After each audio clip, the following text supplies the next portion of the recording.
So talk today is about our Martech stacks, and it's actually quite a personal journey that I went through myself when coming into Exclaimer. I've been there about a year, so it's just what we did. It's one of those ones where hopefully you'll get some insights that you'll be able to take away as well.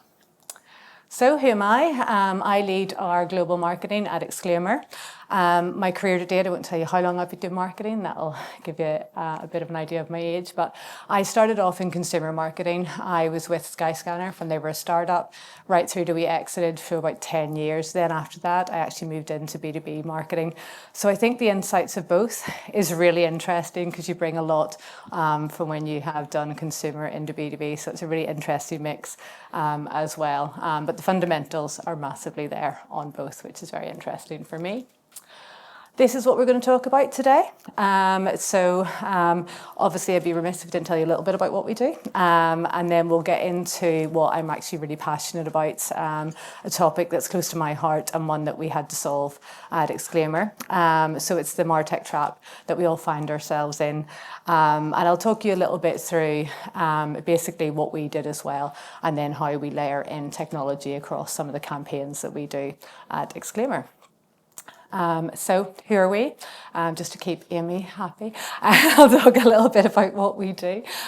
We are email signature management software. We did a recent survey, a recent report, which we can send on to you as well, about how emails are still a huge communication channel for us. And actually, because of internal communication software, they have really now going into the messages that really matter in businesses, and that's what we power. If your signature does not look as good as that, please come to our stand outside and we can help you get there as well. Big thing about us is we are there to reduce risk. We are there to make sure that your brand is consistent and that you do not have risk from a compliance point of view, and you can really trust that your emails are all brand safe in how they're being sent out as well. However, we have added in some delightful features into email signature management with promotional elements at the bottom that can be changed out with analytics in there as well. So that means we're turning every email now into a marketing opportunity with what we do as well. I'll race through this because this is not why you're here. And you can trust us. We're the market leader. We've been doing this a very long time, as well as you can see. So it's a little bit about who we are and what we do. So getting into the Martech trap. Wanted to bring this slide up. I'm sure many of you have seen this. This is the software available to us as marketing leaders. And this is why we can feel so overwhelmed when we're looking at our technology stacks. You know what it's like. Your team will come to you. It's this shiny new software. There's a buzz about it. It's the must-have into your Martech stack. But how do you layer it in? Suddenly you're layered in with everything else that you have available to you.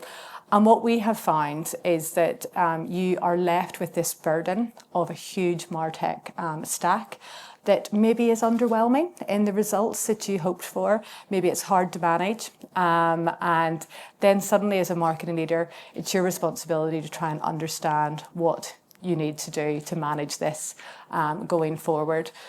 One of the things that occurred to me when I came into Exclaimer and the journey I went on is we had this huge tech stack, and the team were almost more excited about the tech stack, more involved in that, could talk more about the tech stack than they probably could about the customer needs and what we were trying to do and the messaging and, you know, the value we were bringing to customers.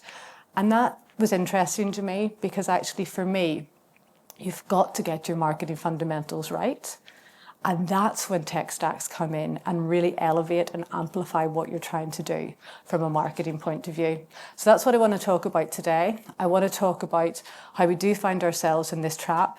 We are adding more and more on, but you maybe don't have your fundamentals right. I have met people, CMOs and all, who can talk so extensively about their technology stack, but when you talk to them about their customer, their needs, what your messaging is, how you're positioning, how that's resonating, that's where they're maybe not as crystal clear. And that's what we're going to talk about today, that pitfall of where you land into. So got to have some stats to back up what I'm saying. When we looked at the research on this, what was really interesting is the number. I don't know about you, but that just makes me feel quite anxious, that's the number of tools that just a mid-market company can have in their tech stack. And, you know, for me, it's the operational burden that this brings. If you start to think about it, it's how do tools play nicely with each other. A lot of them have similar features, so you know they maybe don't do everything that another software can do. So how do you know which one's right? It's keeping the team trained and up to date on this. They change so quickly, new features are coming out, and how do you keep that team totally up to date on what's going on? How do they play nicely together? How do you make sure your data is not siloed across lots of different software as well? It almost becomes a full-time job for Sarah, our revenue operations director, and us. We've got a webinar that we did about it where we talk quite honestly about the journey that we've both been on to try and solve this for our company. And we know we're not alone in this as well. So that's why when you see stats like this, 56% of Martech tools are being underused. We're not surprised when you've got that many in your tech stack. And when you come in, you also inherit a lot of technology as well. So there's the technology that you inherit, and you've got to then start to understand what's working and what's not working. And the responsibility does, I deeply believe the responsibility lies with the marketing leader to own this. For me, you can't outsource this to a marketing operations team or someone in your team. You have to take ownership of that budget and ensuring that your tech stack is being used the way it needs to be. That means you will have confidence in your tech stack. You will know that you have the right tech stack, and evaluating it constantly as well is something that we do to make sure that we can be confident that that percentage is higher for us as a team. And that's why when lots of marketing leaders were asked, they did report disappointing ROI from Martech, which isn't surprising, really. I mean, we're marketers, we're getting marketed to with this technology. We know how this works. So it's really doing that due diligence when you're bringing that technology into a team. I think there's a running joke, Amy, isn't there? Don't come to me without a business case in our team if you want more technology. And, you know, we do take that very seriously, especially if it overlaps with other technology in the team. We're going through a journey at the minute. We're B2B, so targeting enrichment software is very important for us. And I think we've got about 4 pieces of software in the minute, and someone wants to bring in another one. So what we're doing at the minute is we're just doing a reset. We're actually stepping back, looking at what this actually, the value it provides, and the understanding of what we need. So it's a bit of an example of how you have to take a step back to make sure that you understand the ROI that is getting delivered from your technology. So the bit that I wanted to talk about today was getting back to basics. Technology, don't get me wrong, is great. We have a lot of software, and I'll talk a little bit later about some of the tools that we use that are just amazing and really unlock our growth. But the one thing that you have to do is really get back to what your fundamentals are. So you've got to understand, and you've got to know this deeply. This is the bit that if you get this right and get this deep understanding across the team, then you layer the technology onto this, which makes this go even faster. This will stimulate your growth and to get the impact that you desperately need from your Martech stack. So let's dive into some of this. Knowing your brand. So it's ask yourself, can you articulate what your brand identity, purpose, and promise is? For us, that was something that we needed to take a step back as a company and really understand what we stood for and what we were trying to change in what we do. If I turn around to you and say we're email signature management, okay, interesting, but if I turn around to you and say that our brand promise is that we bring that consistency, that compliance, and that trust to all of your communication channels and keeping your brand safe, that feels like a very different story that I'm telling you.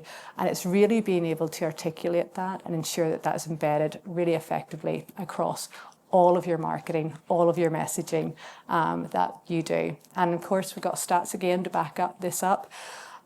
We know that when you get your brand right and when it really resonates with your customers and brings them deep value, that is when you will see that competitive advantage across what you do. Know your market deeply. So this is something, when I first came in, for me, this is the first thing I go and do, is really understand the market that we are operating in. But I wanted to understand what the market understood about us and our place in that. So we did a whole positioning exercise that allowed us to go and do those surveys into our current customers and customers that were aware of us and people that had never heard of us, to deeply understand that. We then did the competitor research and we understood what the needs are, and not just exact competitors, but adjacent to us, to understand where we were operating in its entirety as well. This is as well where you need to understand your business model against that market to really help you understand that pricing and where you sit there from your competitiveness. Know your customer deeply. I talk a lot about this in the team. For anyone that was sitting beside me at dinner last night, got a lot of questions. I do apologise. I take every opportunity to speak to our customers. I speak a lot to our sales team, and I'll talk a little bit later about software that has actually really helped support us here on that and bring those insights in a far more effective way. You cannot underestimate how that deep understanding of your customer will really help in your messaging and getting that out there, because we all know that if your messaging's not right in your adverts, it really doesn't matter how much tooling you have. You're just not going to grow as a business if you're not being really effective in what you're saying to your customers. Got to know your customer journey. We have a real complexity at Exclaimer. We actually serve quite a number of personas, from sales, marketing, IT, internal comms. There's more that actually really want this and find value in what we do. Then when we map it through, they're all there in the buying journey in different ways. IT spikes up. They are the gatekeeper. They buy our software when marketing wants it, because they need to make sure it fits in with the platform and it's secure.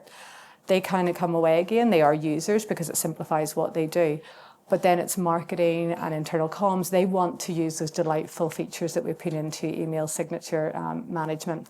And that's where we have to map out those journeys. We have many different ways that you can buy our product as well. You can come in and speak to a sales team, you can self-serve, and you can also buy through channel distributors. That creates many customer journeys for us. So we have to know exactly what that is to be then able to use that software along that and understand our conversion points right along that as well. And make sure your marketing strategy and customer informed. There are brilliant brand ideas, but if it is not deeply rooted in what your customers want, there's going to be a rejection when you go out to speak to them on that. Know your product. One of the first things I do when I go into a company is I don't want to know anything. In my first week, I try and onboard and use the product myself. And I do it with the product person watching us, because I need to know how our product works. I need to know the value of it. I need to know the benefits of it. I also need to know what it's like coming in for that first time as a customer before you know anything. So I take that opportunity when I'm brand new into a company to really deeply understand what that experience is like for our customers and learning the product at the same time.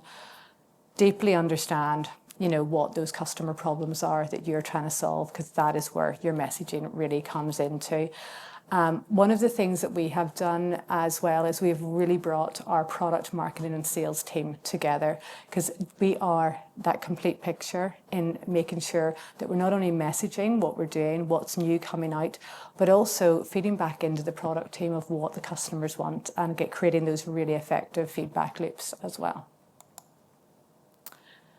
Knowing your channels. Where is your audience? Our poor IT team have spent an incredible amount of time with our marketing team being asked what they read, what they do, what influences them, where they would buy, what those would look like, what they think of our website, because we know that they're our audience and we have to deeply understand where we need to take them on a journey and what that looks like. Marketing people do not understand this persona. Therefore, we have to get that deep understanding by identifying where they are, so then we can effectively execute and be there for those, whether it's events, digital marketing, wherever they are and how they're getting influenced, but also then how we bring them through the journey and what they need to know alongside that as well. we do a lot of testing and optimizing as well, as I'm sure you all do, along that journey. But having that journey mapped out really does help when you're going to those channels to make sure they're effective. We also do major messaging frameworks that we can test along as well. So it's not just what your ad looked like, it's the messaging within there and then the whole way across the journey. And that's quite a complex A/B testing that we set up as well. So what I'm trying to say is technology is fantastic, but if you do not have all of those fundamentals in place, it doesn't really matter what software you bring in, because it's not going to solve the problem of getting that right as well. So I'm going to go into, for the next part, just go into the examples and talk a little bit and illustrate it of how we did it at Exclaimer. Not saying this is exactly right, but it should hopefully give you a little bit of inspiration of how we did it. We all know the funnel. This is how I'm just going to take us through some of the tooling that we use and the decisions that we made on what we wanted and what was going to work. We are still a work in progress. We haven't got this right yet. And I firmly believe that you're constantly evaluating this and it is constantly a work in progress. So at the very top, we are B2B.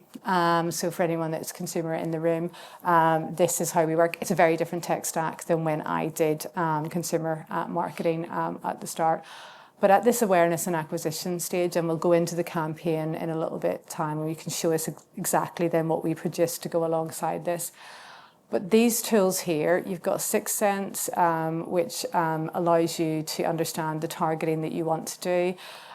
You've got LinkedIn Sales Navigator. I mean, we've got Cognism. We want to bring another software, and I think GoodFit as well. Because everyone brings their favorite tool in that they want to use as well. We've got Zoom in. So that's the bit of work we're doing at the minute for that targeting and enrichment at that very top bit. When it comes to, for our outbound, when it comes to our digital marketing, we're obviously using SEMrush up there, as well as all, advertising platforms as well, and Screaming Frog for SEO. There is a complexity, but what we do is we take that stage of the funnel, we look at our tech stack, we look at what we need to do to be really efficient and drive growth, and we ensure we've got the right tech stack against that. So then when we get into that interest stage, so the customers are starting to show that interest. They're starting to show intent signals. I probably should have had 6 Sense or demand base or something else up here, which you can use. This is when we start being more clever. We have recently swapped out Pardo to HubSpot. That's quite embarrassing to admit, but we're all friends here. So we have a lot more that we can now do for that nurture stage with HubSpot, and it's really exciting. We had to change the complexity, which I talked about earlier, with the number of personas that we have, different segment sizes, the intent they're going through with the stages. We had to have software like HubSpot that could deal with the complexity of what we needed at this stage of interest. Then moving into the consideration phase, again, many personas coming through, mostly hitting a website, wanting to find all of their information. That's a huge project for us at the moment, is building our website out into a modern SaaS website where it will have all of those customer journeys in there.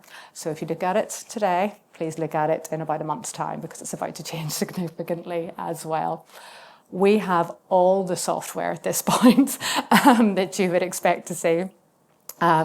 We probably are going to, this is where we're going to slimline down a little bit, because we've actually got product and we have got ourselves working along this whole funnel as well. And then we've got, you're going into that decision making. So Gong is the one I wanted to talk about. This is the one that deeply brings those customer insights back. It records the sales calls, but marketing people can go in and search through in what they're, so you could put marketing person looking for brand promotion, and we could see all of that coming back up and get those insights as well. So very quickly, I'm just going to run you through a campaign that we did at Exclaimer based on this. So we talked about compliance earlier. So one of our campaigns is that risk in financial services. So what we wanted to do was we wanted to put a very targeted campaign out to, financial services accounts. So we built those targeted accounts using 6 Sense, Zoom Info, LinkedIn Sales Navigator, and then you can see how we're starting to build out the landing pages as well. what happens next is then we started to bring in from the interest point of view.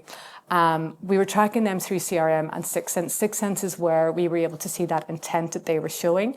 We were then able to say to the sales team, go after these accounts. These are your really hot accounts to go after, and that really helped us with there. And you can see at this point we're retargeting with different ads where, because they're in the interest, we're starting to put different creative on there. We're putting up our trust scores and different messaging as well.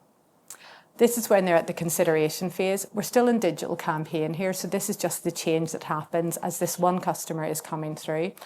They're now starting to see retargeted ads, and that ads is then where we can really get to that narrative, that messaging that the salesperson is saying at that time. We're talking about risk at that time. We're getting a sense of urgency back out to our customers. We also have Mutiny that allows us to give a very personalised web page to that customer as well. And then they're at this decision making point. So again, we're bringing in the G2 reviews, those proof points that they would want to see when they're making that decision, and refining it with real time coming from Gong into the sales managers as well. So it's a little bit of, you can see, just through one digital campaign for one persona, how we took all of this software and made sure that we were being effective in what we were doing. So how do we do all of this? So in summary, there's no silver bullet to this. It's a lot of work. I spend a lot of time with our revenue operations team. We do build out processes where teams have to come in with business cases. You just cannot add tooling into our software. We have to know what value it's going to bring, how it's going to play with other software. Does something else come out? And looking across all of this as well. So we make sure that the team, when they do come with that business case that I've talked about, can talk to the fundamentals of the value it's going to bring for what they do. So we don't look at it necessarily just from a channel point of view. We look at it from a journey point of view and a funnel point of view as well. Make sure your team can talk more about your customer needs than they can about your tech stack. That's a really good indication when you've got the fundamentals right as well. Those insights that they need must come first. So if there's tooling that supports that, like Gong, then make sure that you have got insight-based software into your tech stack as well. And just make sure it really amplifies it. We have a large tech stack, but I'm confident and getting more confident as we move forward with this that it is actually being as effective and impactful as it should be. So thank you. I think I'm on time. Is that okay? Yeah.